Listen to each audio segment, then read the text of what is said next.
Australians say they're worried about the leadership in the United States, whatever the result in November's election. Even before Donald Trump became a convicted felon, 6 in 10 Australians were concerned about him returning to the White House, according to a new poll commissioned by Q&A. It's a big year for elections. India, the UK and, of course, America.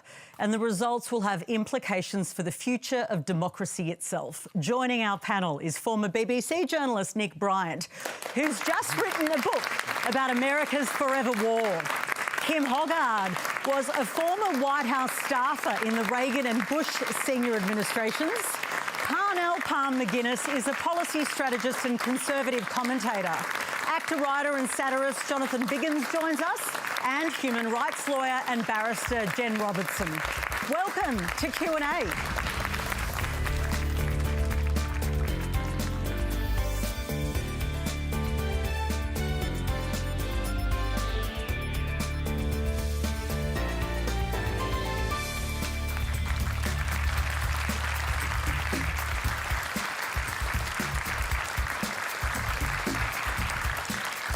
Hello, I'm Patricia Carvelis. I want to pay my respects to the Gadigal people of the Eora Nation on whose land we are meeting here in Sydney.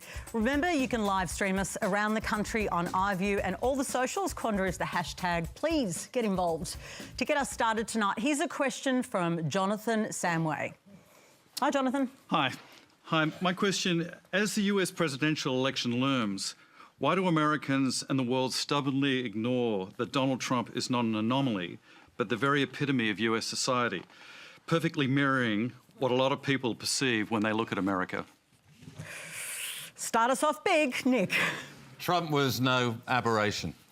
Trump was no accident of history. What I argue in my new book is that he was as much a product of American history as JFK or Abraham Lincoln or Ronald Reagan. It's just the American history that we tend to forget or ignore or deliberately overlook or deliberately erase. So many historical trend lines favoured Donald Trump: economic, political, social, racial, technological, cultural. I mean, when Donald Trump said the American dream is dead, that really resonated for people who felt like economic castaways in an age of globalisation. Politically, the Republican Party had become far more radical. They'd become an anti-Obama party, so it made perfect sense for them to choose as their presidential nominee the most emphatically anti-Obama candidate. A lot of his supporters, not all of them by any means, but a lot of his supporters had problems with the black men in the White House. So they went for the untitled leader of the birther movement, who questioned the very legitimacy of an Obama president. I mean, culturally, what were we watching? Reality TV shows. Who was the king of reality TV? Donald Trump. Twitter placed in the hands of Donald Trump a tool that he could use to bypass the media, but he didn't need to bypass the media because the media kept on amplifying his message. Facebook gave the Russians a way of interfering with the election. And when you throw in an antiquated electoral system, the vagaries of the Electoral College, which allows somebody who doesn't get the most votes to still become president, that's how you end up with Donald Trump. He wasn't historically inevitable, but by 2016, he'd almost become historically inescapable. OK, and so now he's a convicted felon. Kim, how do you see it? What sort of does that do to his prospects? I think it has an enormous implication. I mean, what happened the other day in those 34 counts in which he was found guilty is an historic moment. It's unprecedented, and I do believe it will have an effect during this campaign. Will it help him or hinder him? I think initially there's a rush of blood where people are responding. How that plays out remains to be seen, but I think in the end it does hurt him. We have 4 primaries tomorrow in a couple of places that will be a good indicator of the immediate effect of that verdict, in which, you know, if he continues to lose Republican support, and he is losing Republican support during these primaries, so some 20% of Republican voters have turned out to vote against him.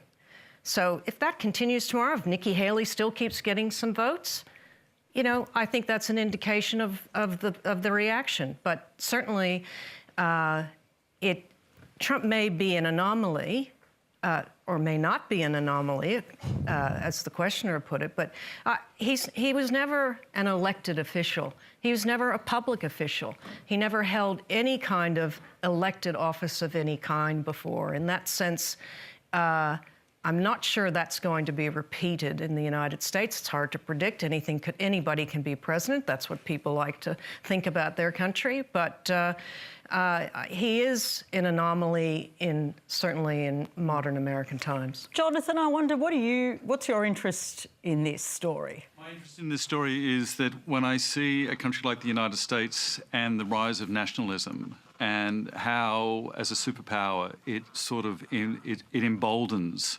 other countries now to embrace nationalism, which I guess wasn't as prominent as it was before, but it's sort of allowing people now, it's allowing people to speak openly where they didn't before. I think the most extraordinary thing about this whole thing is that I went to school with Jonathan's brother. What are the chances of that? I think the chances of that are about the same as Donald Trump becoming president in the first place. I mean, Trump did famously say... So Jonathan's older or younger brother? Older brother. Oh, OK. Well, I mean, I don't know. I've never seen him since. Anyway... This is a wonderful thing. I'm so glad we're bringing you together. It's a small world. It is. When Trump said, you know, I can fire a gun down Fifth Avenue and not lose a single vote, that was true then. It probably is still true now. But I don't know that he will necessarily succeed. Surely, at some point, the American people... Why do you think it's still true? Well, I think it's true because, as Nick said, the media just are endlessly obsessed with him. I never want to hear the words Donald Trump ever again in my life. And yet... And that's someone who's played him for a living. Yeah. And it's interesting... So you're part of the problem? I am part of the problem, and every time I do it, I think I'm giving this guy air. Come on, what is the point? What is the point? But the point is people love me. They cannot get enough of me, and that's what it is. Where's Melania? That's what I want to know. Well, I'm interested by that too. Well, Australians have their worries about America. Q&A has again commissioned exclusive YouGov research to find out what the nation thinks about the world. A weighted poll of 1,500 plus voters indicates both presidential candidates are on the nose. Over half say they're worried about Joe Biden retaining power, and 6 in 10 Australians are concerned about Donald Trump's return. But most Australians think the US-Australia alliance can survive Trump's more isolationist agenda. And Parnell, I think it's really interesting that Australians are also concerned about Joe Biden. It seems that this election is not just turning off Americans, but perhaps the world. Well, of course Australia should be concerned about who becomes the President of the United States, because it's essentially our security that's at stake. So whoever is in the White House is incredibly significant to us. And what's happening, I think, what we're seeing a little bit in this election is people reckoning with the idea of somebody who leans towards breaking down liberal democracy and somebody who leans towards simply not being able to uphold it through feebleness, and people are seeing much of a muchness. At the same time, and, you know, I find this even more disturbing, is that a study last year found that nearly 6 in 10 young people between 18 and 35 no longer see the value in democracy. They no longer think that it's the best form of government. So, you know, this is at the one time, on the one hand, as Australians, we are looking at our security breaking down, and on the other hand, we're no longer valuing the democracy that has allowed this global order to come together. Jen, you're a human rights lawyer. Do you see a risk to democracy? Absolutely. We have President Trump, former President Trump, who may well be the president again, talking about the courts being rigged, being prosecuted. And people believe him. This is denigrating democratic institutions and the rule of law. So we have a president who is facing criminal prosecution, not just in this latest case where he was convicted, but also in relation to his statements around the last election and putting pressure on officials around this election. So I think it's really concerning to hear that young people are questioning democracy. We've got so many elections coming up in this next year, not just in the United States, but around the world. And we're seeing more and more leaders coming forth who are questioning the rule of law, who are questioning democracy, who are undermining our courts. And this is dangerous. It's dangerous. It's a great quote. The big joke on democracy is that it gives its mortal enemies the tools for its own destruction. Yes. Unfortunately, that was Joseph Goebbels, who did know one or two things about destroying democracy. But you can see the same thing happening now. And the same democratic institutions, which were fragile to begin with in America, are being exploited by the Republican Party ruthlessly. I mean, the gerrymandering is extraordinary. They'll go down the street and go around the house of a Democratic voter to draw the electoral boundaries. Oh, the boundaries are incredible. January the 6th should have been the moment of Trumpian repudiation from the Republican Party. That's the moment they should have rejected him. But instead it became a moment of further Republican radicalisation. The attack on democracy continued after they'd cleared Capitol Hill, after they had wiped the floors of the Capitol clean of excrement left by the insurrectionists. When almost 150 Republicans returned to the chambers they had run for their lives from and voted to challenge and overturn the election. Even in that moment, the Republican Party was being radicalised. This conviction, again, could have been a moment of Trumpian repudiation, but it becomes another moment of Republican radicalisation. This time they're not just rejecting democracy, they are rejecting the courts. They're rejecting the rule of law. And you kind of wonder what'll be left. This is a really alarming moment. This is code red for American democracy. They would argue, and trust me, I've had these arguments at length with Trump supporters who are right down the rabbit hole, and they would argue that the swamp had already eroded democracy. And I mean, you've got to say, there was a bit of a point in that. So there is a problem in the US with democracy going off track for particular interests. So there's a lot of rent seeking, there is a lot of control that comes from various money interests and so on. So people were already feeling like like democracy had been undermined. And what they did was Trump said that he was going to drain the swamp, and they believed him. And then there is this whole belief structure which has been built up around the idea that everything that attacks Trump is essentially the swamp fighting back. Yeah, could I just say, a lot of that is just rhetoric. You know, when we say draining the swamp, well, some would say that the Trump administration created a much bigger swamp. And for those who might not know new swamps, who might not know, Washington, D.C. was built on a swamp. So this is where this phrase comes from. But, you know, I think we have to remember that democracy, yes, it's very fragile. It's not just fragile in the United States. Yes, it's got some questionable election infrastructure, like the Electoral College, that is hurting it at this point in its history. But, you know, Donald Trump won in 2016 because Americans were tired of the polarization, the political polarization in Washington itself. It had a dysfunctional Congress for many, many years. And Americans have a habit of splitting ticket when they vote. They'll vote one party in for the president, and they'll vote another party in for the Senate or the House because they think, oh, that'll create a balance of power. Unfortunately, with the lack of bipartisanship, which is no fault of necessarily the American people, it's a party, a Republican Party, that has been losing elections despite the win of Trump, which was helped, by the way, by other factors, including Hillary Clinton being a candidate that was very polarizing to Americans. If it had been somebody else, I think it might have been a different story. But, you know, we just have to remember that there were other elements affecting the rise of Donald Trump that were really critical, and it speaks to how important it is that we as citizens recognize that democracies around the world are fragile. They require the participation of its citizens, the attention of its citizens, and citizens to demand accountability and continue a bipartisan approach, whether it's on foreign policy, domestic policy, and yes, we've got to compromise, but there's got to be good faith effort. America lost that decades ago, and it's built and built and built this animosity, this continuing divide between the haves and the have-nots, and we've got to watch that. Next, we'll hear from Ben Jacobs. As the US marks independence from the UK on the 4th of July, Rishi Sunak will also be marking independence from British government as he marches headfirst towards a landslide election defeat.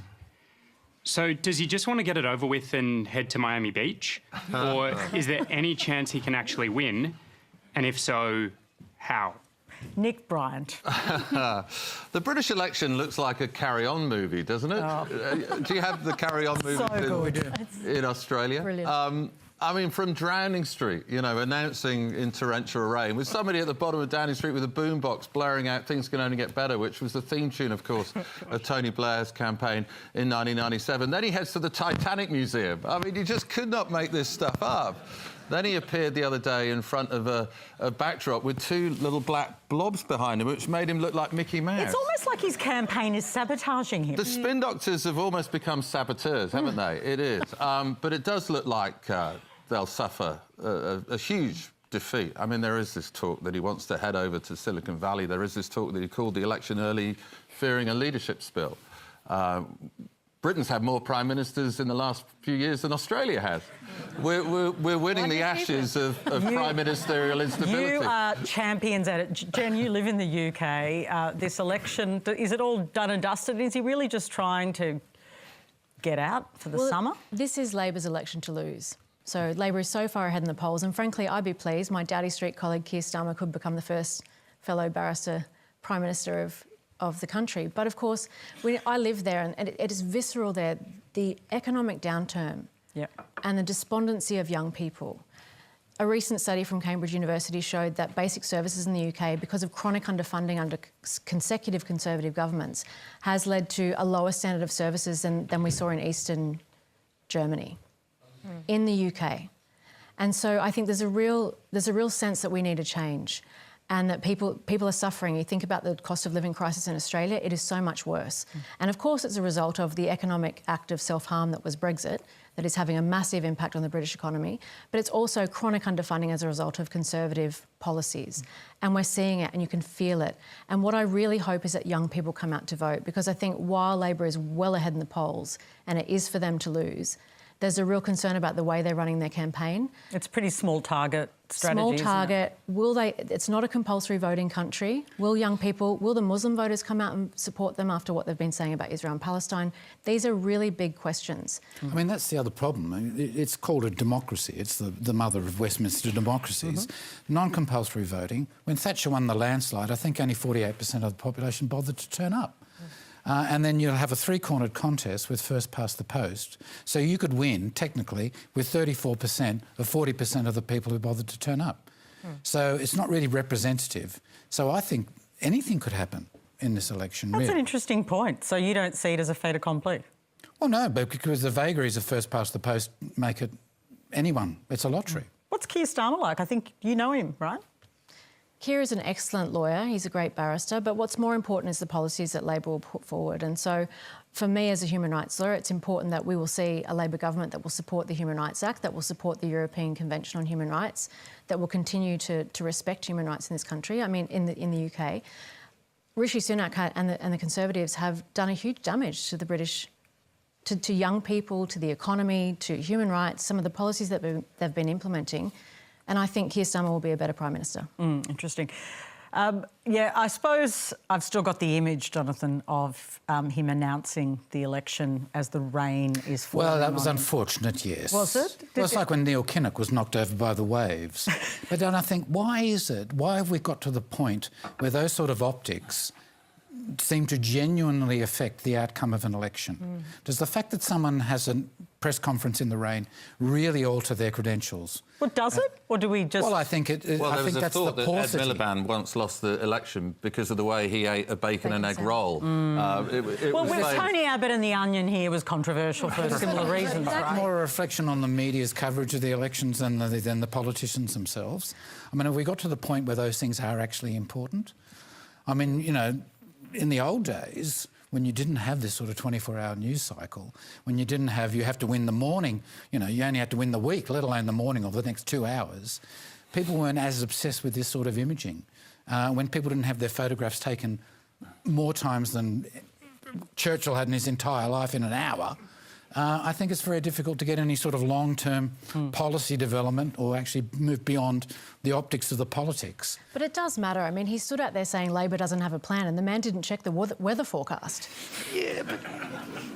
It matters. And it's mattered for a long time, because if you remember Richard Nixon debating with a 5 o'clock shadow. Yeah, but he had a few more problems than that. Well, he did, but not. But I know, that was but it that was starts with a 5 before. o'clock That was shadow. before he was ever elected. But What is Keir Starmer's agenda? Is he just a small target? It feels to me like, correct me if I'm wrong, a bit like the last federal election here? Yeah, a little bit. I think they've been looking at Albanese's success, the small target election, you know, the offer of safe change is the kind of message. They've also been trying to steal some of the Tories' clothes. They've been trying to say we're the government of economic competence, we're the government that, or we're the party of strong defence. Again, that sounds like what happened here. Yeah, exactly. I mean, you know, to win as a Labour politician, you've got to appear to be pretty conservative.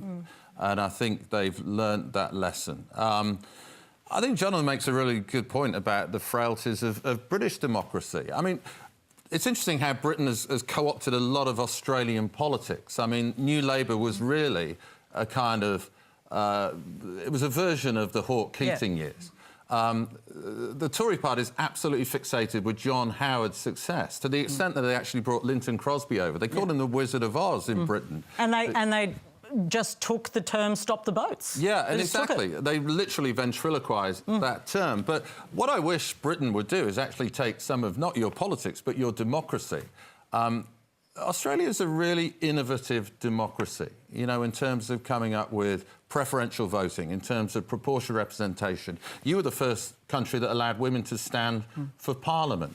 I used to be against compulsory voting, but nothing makes you keen on compulsory voting like spending 8 years in America. It's your safeguard against polarisation.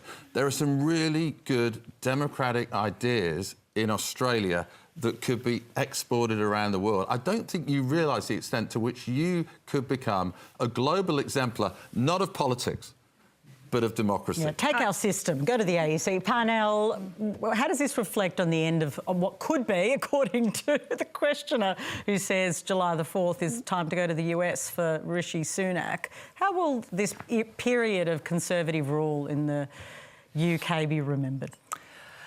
Look, I think it's obviously going to be remembered for the hectic nature of prime ministerial turnover. But to Jonathan's point, you shouldn't call something over until it's really over in a situation like this. I think that there is strategy behind Sunak's decision to go to the polls at this stage, and that is that if you are in the UK at the moment, what you're seeing everywhere are protests on the street and social cohesion breaking down and things getting quite angry. I mean, Jewish people are being threatened in shops. Like there is a sense that things are quite dangerous, and in moments like that, people will often choose to stick with the conservative and to stick with the known, the existing quantity. So Keir Starmer, absolutely, he's playing small target, but he also has Labor hanging over his head. So he has Jeremy Corbyn still in the background somewhere. He has his colleagues who sympathise with some of these protests, which are getting more and more violent. And there might be a card to be played there. Now, if they can get the optics right. All right. We're going to keep this discussion going with a question from Terry Houghton. Hi, Terry. Hello there. Greetings, Jen. A Julian Assange question. Given that President Biden has said he is considering dropping the Julian Assange prosecution, and Donald Trump says he'd give serious consideration to pardoning him, on this one issue, does it matter which of the two presidential candidates wins? Very interesting question. Jen?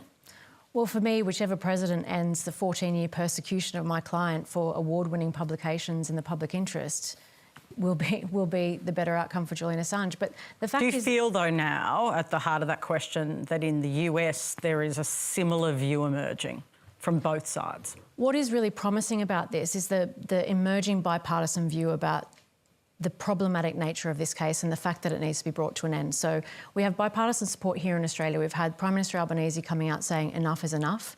We've had Peter Dutton support that proposition. We've had 2/3 of Australia's parliament pass a parliamentary resolution calling on the US and the UK to drop this case. We've had President Biden come out saying he's considering dropping it in response to Australia's requests. We have to remember this is an Australian citizen, an award-winning journalist who won the Sydney Peace Prize. He's won journalism awards the world over, been nominated for the Nobel Peace Prize every year, and the US is seeking to put him in prison for 175 years for that. That is a Trump administration indictment. The Obama administration chose not to prosecute because of the risk to press freedom. The Biden administration has allowed this to continue for reasons which I can only speculate. But this is the time. And for me, I don't want to wait for the US elections. We have the support of the Australian government. The US is considering dropping it. We won leave to appeal in a big blow to the US's case, where the British courts have recognised the fundamental problem with the fact that an Australian citizen will be denied First Amendment constitutional free speech rights if he is extradited. They are stealing his life. It has been 14 years and enough is enough. So from my point of view, we want a resolution and we want one soon. And it's time for the United States to drop this. It's time for President Biden to drop this. But of course, if we have an election and we end up with a President Trump, then we will absolutely be continuing our advocacy. And it's an opportune time for President Biden to drop this. Australia is requesting it. The people of Australia want it. Our government wants it. Trump is saying he would consider dropping it. So Biden is not going to get the political blowback. It's an interesting by making point. this and decision, which is the right one. Do you take Trump at his word? Look, President Trump has been all over the place, from saying, I love WikiLeaks, to indicting WikiLeaks, to when he was on his way out of office, we sought a pardon and did not get one from the Trump administration. So you're nervous about how Trump might handle this? I think we're all nervous about how Trump would handle any issue. But the point is, we have both presidential candidates saying, we will consider dropping this. This is not just about the Australian government's request. This is about free speech in the United States. This is about their constitutional protections, one of the most fundamental tenets of the US Constitution, which is being trashed by this prosecution. The New York Times, the Washington Post, free speech groups around the world say that this is criminalising public interest journalism. The Australian government wants it done. We are a huge ally to the United States, and it's time they listen and do something about it. Well, we asked Australians what they think of the Julian Assange case. The Q&A YouGov poll shows 7 in 10 Australians want the government to be lobbying the UK and US for his release, with fewer than 30% saying he should be extradited to America to face trial. And if you want to see those results and others, you can check them out on the ABC News website. It is interesting, Parnell, it is overwhelming, the number of Australians who want to see action on this now. Yeah, I think everybody's sick of this and thinks it should be just over. But of course, also, I would caution with that people think that this is now just a case about journalism, about somebody who has put facts into the public sphere which other people didn't want there.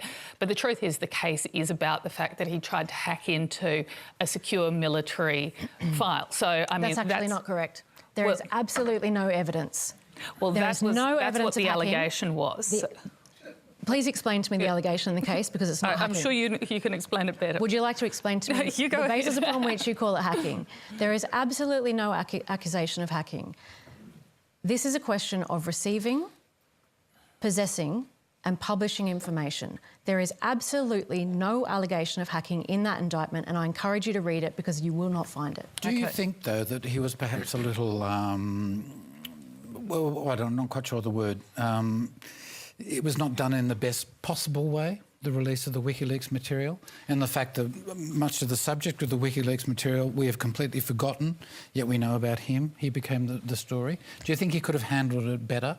I'm not saying that I totally agree with you. It's ridiculous. He's done his time more than enough and he should be released. But do you not concede that there was perhaps some mishandling?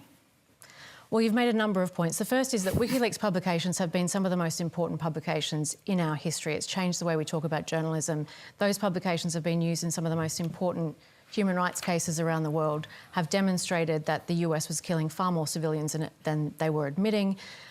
I mean, to suggest that people have forgotten what WikiLeaks did or the nature of the contents of those publications, I think is just not correct, and the impact on journalism stands true today. He's still winning journalism awards. He's still being nominated for the Nobel Peace Prize. But to suggest it was mishandled, WikiLeaks had a huge amount of security protocols that were implemented with their media partners that they implemented. There was a redaction process, and it was one of the most important security procedures put in place. Journalists were not using encryption before WikiLeaks. The release of the material, to the extent that there was any mishap, was caused by The Guardian, not by the WikiLeaks. And people forget this. Not one person, there is not evidence of one person being physically harmed as a result of WikiLeaks publications. And so these statements that are made about WikiLeaks mishandling things, breaching security, putting lives at risk, these it's a pretty complex story, I think that's right. proven in court. That's absolutely true. Kim, I know you were trying to get in there. Well, I think I'm probably the only one on the panel, and maybe I'm wrong. You might have a security clearance, but I definitely don't. I definitely do not. But I really want one. well, you might not, because in amongst this talk of Trump's reaction and Biden's reaction, we have a former president who is now, alleged to have taken classified information, obstructed the government from retrieving it, and tried to hide it at Mar-a-Lago in the bathroom. So for somebody like me, who had access to classified information and had a top secret security clearance, I was deeply aware of the responsibility of handling that and properly, and the consequences if I didn't, whether intentionally or unintentionally. Having said that, there's an awful lot of information in the United States government that is classified that doesn't need to be, and that is not healthy for a democracy. So I think there's definitely an argument to be made that the declassification and various forms, levels of classification just aren't necessary. I don't know the deep circumstances of Julian Assange's case, obviously, like everyone aware of it. But, people make a decision on how they're going to respond to receiving classified information. They make a decision understanding the ramifications. There's no doubt that he's more than paid the price. I see President Biden's response to the question about whether you would return Julian Assange to Australia. I see that in a very positive, encouraging light, because he just turned around and said, yes, we are considering it. But, Biden, and I'm not here to promote Biden or any candidate or any president necessarily, but he is an empathetic person. He's a very compassionate person. I think that comes across in his presidency. It comes across in his personal life. He's suffered a lot of personal tragedy. And he's also a man of strong faith, Catholic faith. And I think he would be looking at this case, and particularly because the Australians have asked for the return of Julian Assange. And I know from my experience in government, Australia is a very important ally.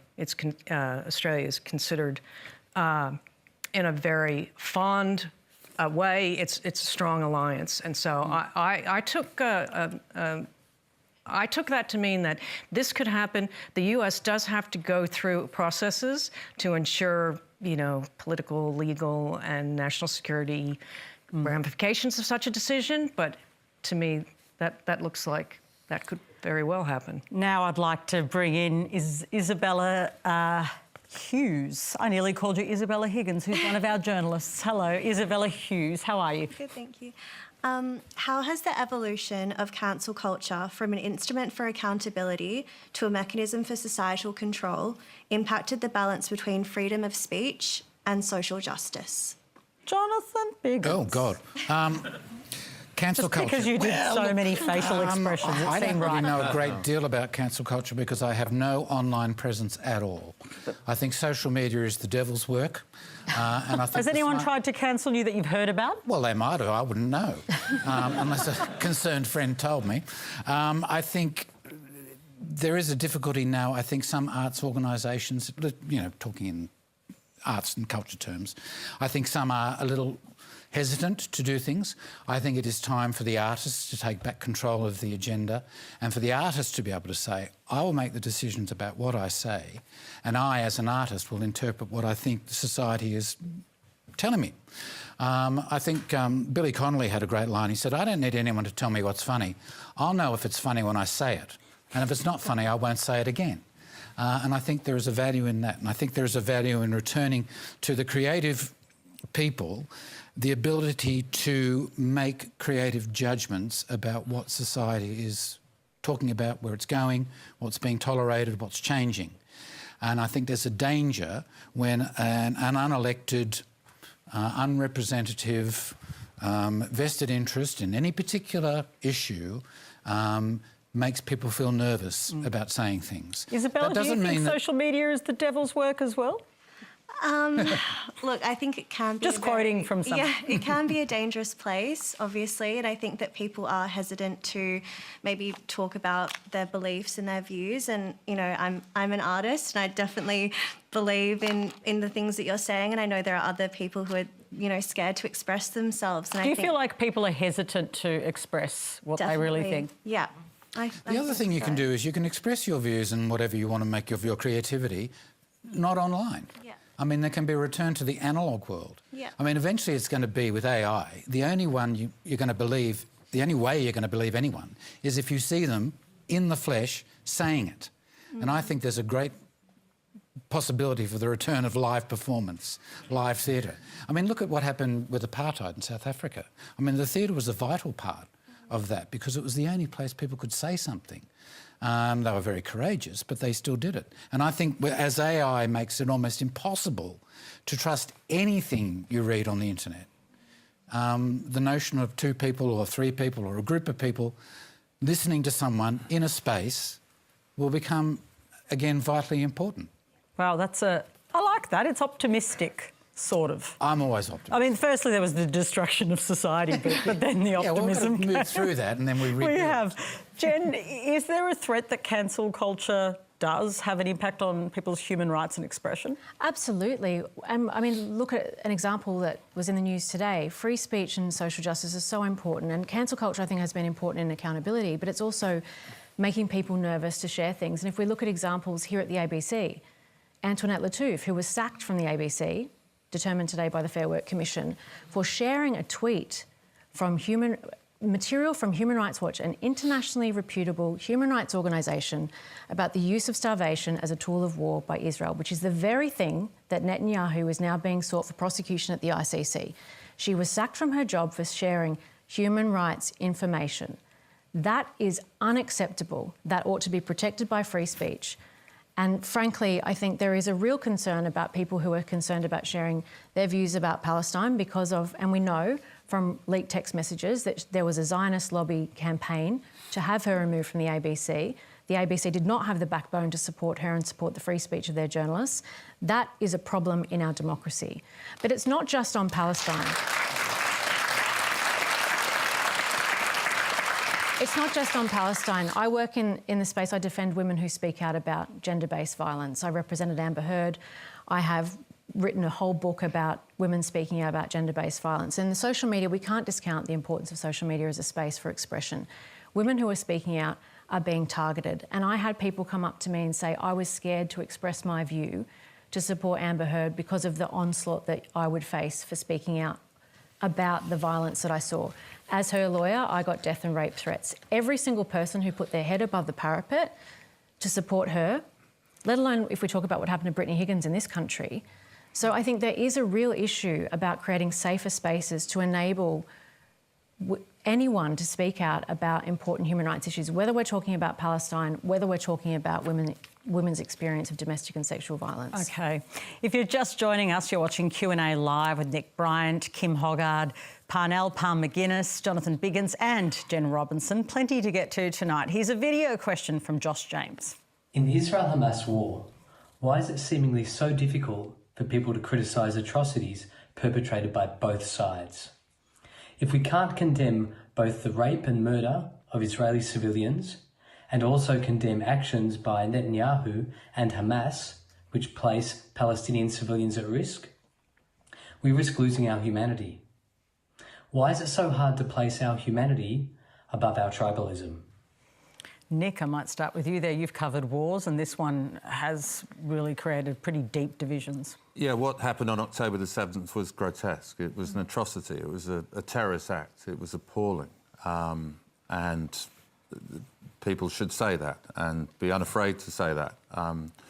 Israel's response has often violated international humanitarian law. That is the clear position of the United Nations. That is the clear position now of the International Criminal Court as well, and we should be unafraid to say that as well. Both of those things are true, but we live in a world where increasingly it's become so polarised that everything is seen as this binary frame. The complexity gets lost, the nuance gets lost, and the idea of holding two apparently contradictory ideas in the head just seems to be something that's gone by the by, and I wish we could get that back, because it's only with having those nuanced conversations and putting in that context and getting away from this binary, polarising framing all the time that we're actually going to have some sort of resolution. Jen, it's kind of true, isn't it? I mean, two things are true. There have been... The death toll in Gaza is disturbingly high, and there was a terror attack that killed many Israelis on October 7th. Both these things are true. But there is a polarisation in our debate. We can condemn them both. But the issue is, and I think that, look, more than 1,000 people were killed by Hamas. That was a war crime. We recognise that was a war crime. More than 35,000 people have been killed by Israel. At least they're estimating 10,000 people are missing under rubble who we haven't even determined are dead yet. 85,000 people injured, 1.75 million people displaced. The International Court of Justice issuing an order to say that there is a real risk that genocide is being perpetrated here and ordering Israel to stop, and they are flouting it. That is what we need to be talking about. That is what we need to be talking about. And so a discussion about who condemns who, this is a case about potential genocide. And what's happening to the Palestinian people, it breaks my heart. I can barely look at social media looking at what we're seeing coming out of Palestine and Gaza. And so for me, look, yes, we condemn both sides. We can condemn both sides. But this is the onslaught of attacks on the Palestinian people. We have to talk about this. Panel? We really do have to talk about it. But more importantly, the reason why nuance in this debate is so important is because we need to get to the bottom of what is actually happening in this region. So, yes, it breaks my heart every death that I see coming out of that region, and social media brings it so close, and it is so hard watching babies and children dead. But we must and starving also, at the moment. And starving, and all of the terrible things that are happening. But we must also remember that these are people who are being used strategically by the Hamas government of their area. So Hamas has built 360 kilometres of tunnels underneath Gaza. They cost about $1 million per kilometre of tunnel. So millions and millions of dollars have gone into building these tunnels, and do you think a single one is used to protect the people of Gaza? No, they are not. They are used for Hamas to perpetrate its evils on the region. And we need to talk about this with nuance, because we also need to be really clear that it is Hamas who is instrumental in killing these people.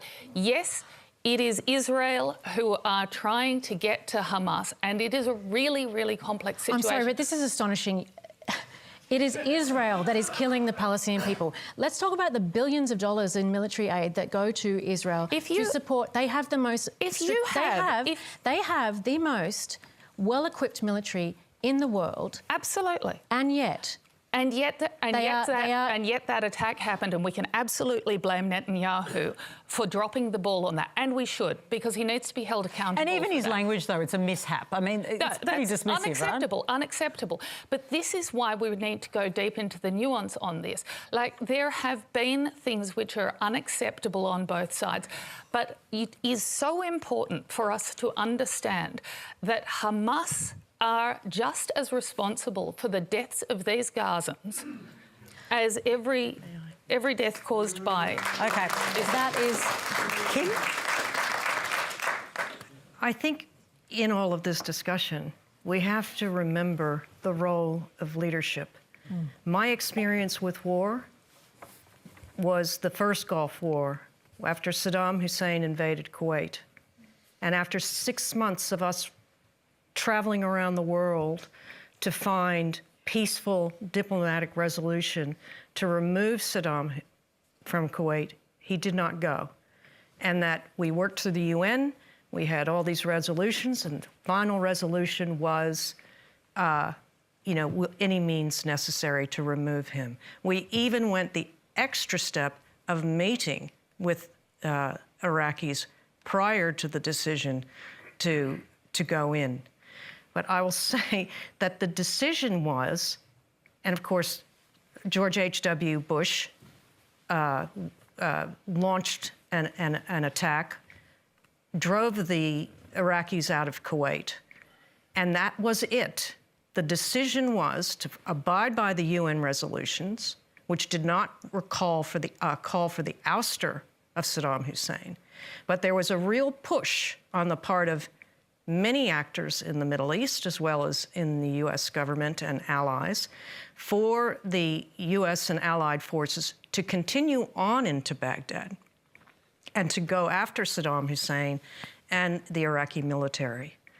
The president decided that would not work, and it was not responsible because of the amount of carnage that it would have incurred. It was a 30-day war. If you look at it, just bombs dropping everywhere from U.S. military, and they were massacring poor Iraqi soldiers that weren't even really soldiers that were out in the desert. And the generals at the time, Norman Schwarzkopf and others, advised President Bush that if they continued into Baghdad, there would be a lot of civilian carnage and unnecessary death. And so Bush took the criticism for that, and eventually, when his son took over as president, and the neoconservative element in the government after 9/11 decided we still need to go into Iraq, and we saw what happened there. Yep. Next, we'll hear from Sama Kohli. Hi, Sama. Hi. The spies which we caught in Australia, we now know they're from India, the same country which Australia has been opening up arms to. Now, my concern comes is Modi, currently who's the Prime Minister, is also running in an election, probably would win. Under him, the democracy is pretty much dead in India. We also know that Canada has accused Indian state of assassination.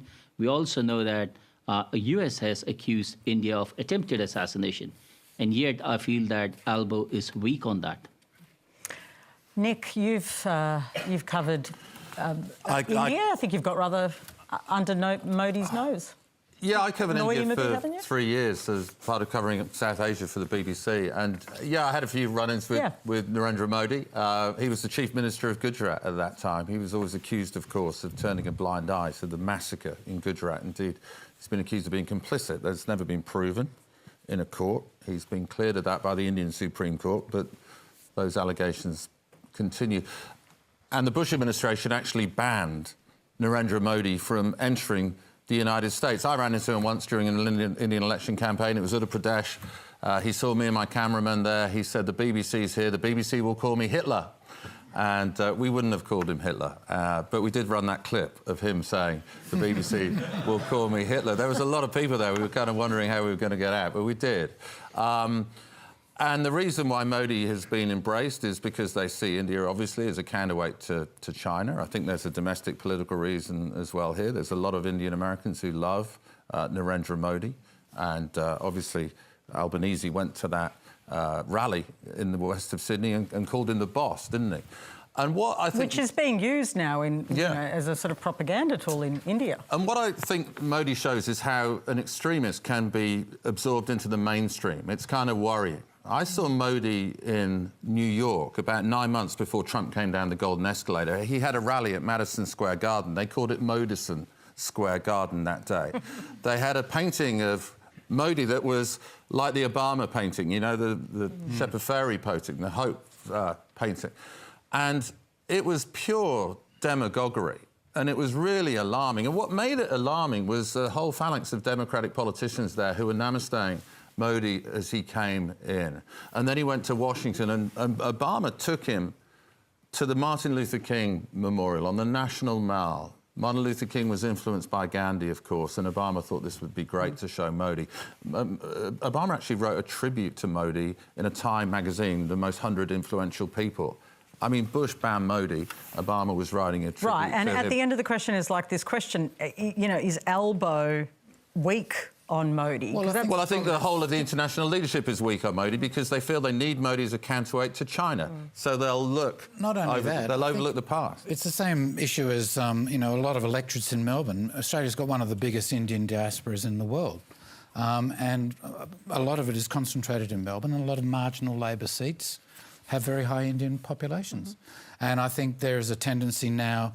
I mean, it's like the whole wooing of the Chinese community, Australian Chinese community between the Liberals and Labor. And they do juggle these things up. And I'm sure that is partially one of the reasons why they're reluctant.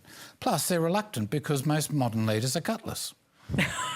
No, they are. I mean, is there a sort of consistency too to the gutlessness?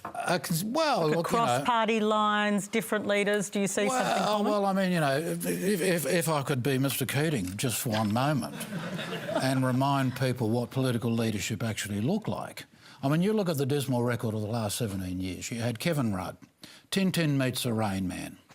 You had Julia Gillard. She put a chip in the glass ceiling that wouldn't trouble windscreens O'Brien. Tony Abbott, the failed priest. You know, this was the bloke who thought misogyny was his teacher in third class. Malcolm Turnbull, Mr. Fizzer, the only bloke who can make a real leather jacket look like vinyl. Scott Morrison, who genuinely believed, Patricia, that he was put in the job by God. Well, I've never heard Rupert Murdoch called God before, but it makes sense. And now you've got Albanese, who apparently, top secret, he was raised by a single mother. Now, if he'd been raised by wolves, it'd be interesting. And someone has got to tell Albo that a reformer is not just a machine in a Pilates studio. Because leadership is about two things. It is about imagination and courage. The imagination to make sense of the big picture, think of something better, and the courage to see it through. And that is what we are missing now. No, I don't know how we can continue after that, but we must. We now have a question from Alan Rondo. Recent analysis of attitude surveys in 20 developed countries has revealed that younger men are becoming more conservative than their older peers, and younger women are actually becoming even more liberal in their social views. This divergence, in my mind, is bad for society. Do you agree, and what could we do? Why does it concern you? We all have to live together and be together, and diverging on those lines, in my mind, is not necessarily a good long-term prospect. Yeah, it's a good point. OK. Because, there is a kind of trend going on, Parnell. What is going on? Yeah, it's a really interesting trend which is happening in the US, I think, more than here. So what we're saying is that there is the same trend in Australia, but much less of a gap between men and women. In the US, it's much bigger, and I think there is a really clear explanation for it in many ways. That first of all, the US has quite strange gender relations.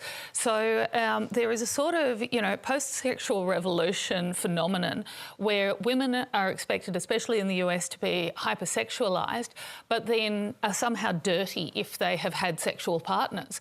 And this is, I think, driving women away from conservative politics, which tells them how to be, you know, which determines their abortion rights and so on.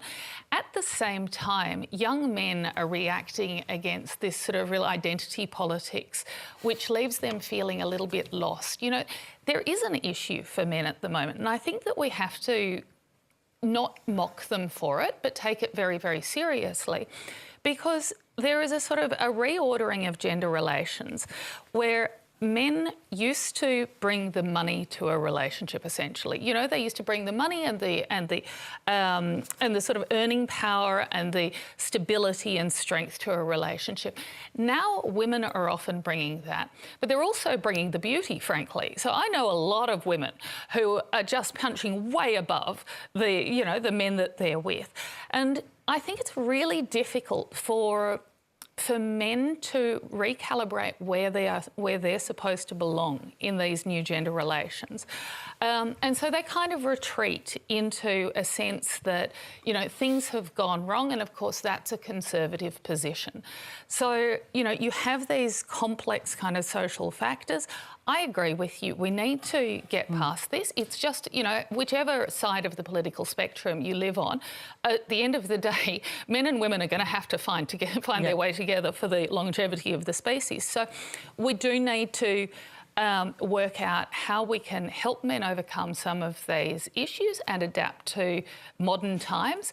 And at the same time, we need to help women sort of find their place where they are no longer condemned for both being, you know, what they should be and looking good as well. Come back again, okay, because I just think the question deserves a longer panel chat, which we don't have full time for now, because it's a really interesting trend that we're seeing to have a debate around some of the reasons.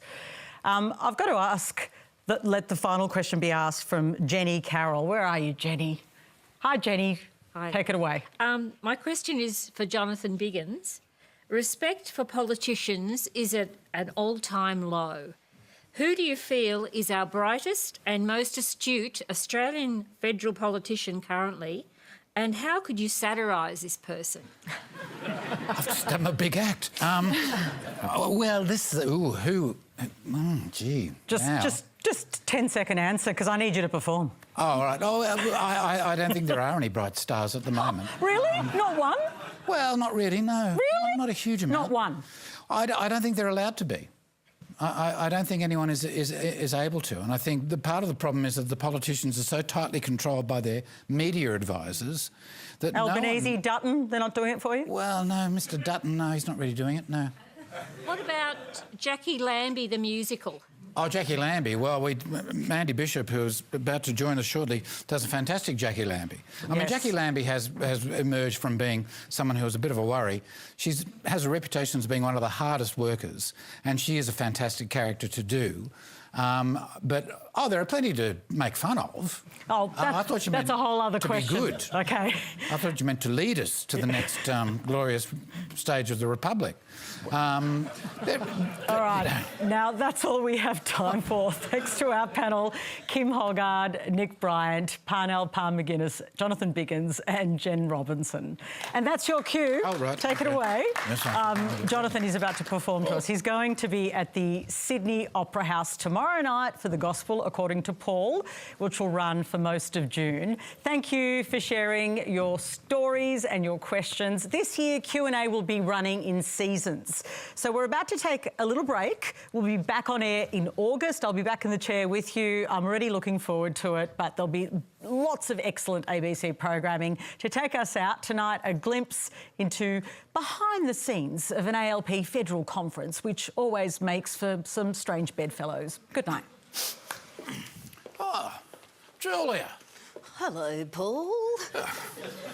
We don't often see you at federal conference. Oh, you know how it is. We're the Australian Labor Party. We forgive and forget. Have you had a stroke? Oh, 2 more of the cab south, thanks, waiter. Paul, it's me, Kevin. I was just dropping by on my way through to Washington. Oh, haven't the Americans suffered enough?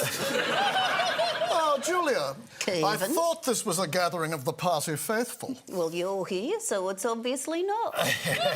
Now, why don't you two try burying the hatchet somewhere apart from in each other's backs?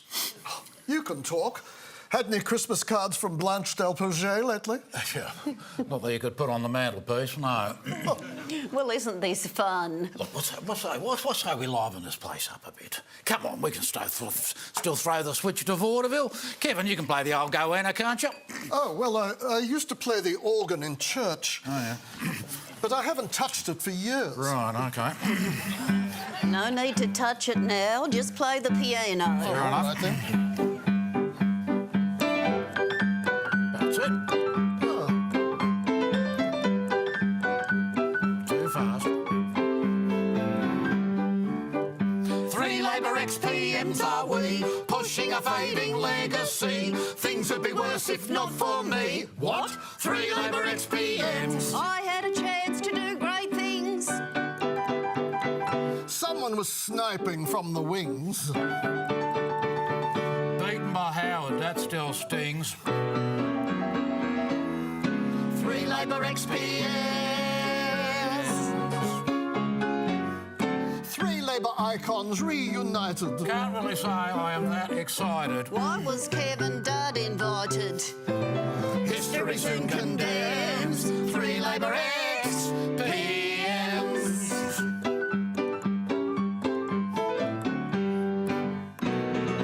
All got to go so that I could run. I had a plan, but it came undone. I was a target from day one, thanks to the ex-PM. It's Albo's turn to raise the stakes. Dutton will trash each step he takes. Well, he can't do worse than that bunch of snakes. Them and their Murdoch friends. Now their power ends. We'll put our egos on back burners, helping to win back low-wage earners, giving the ALP plates learners All the political gems of 3 Labour ex-PMs.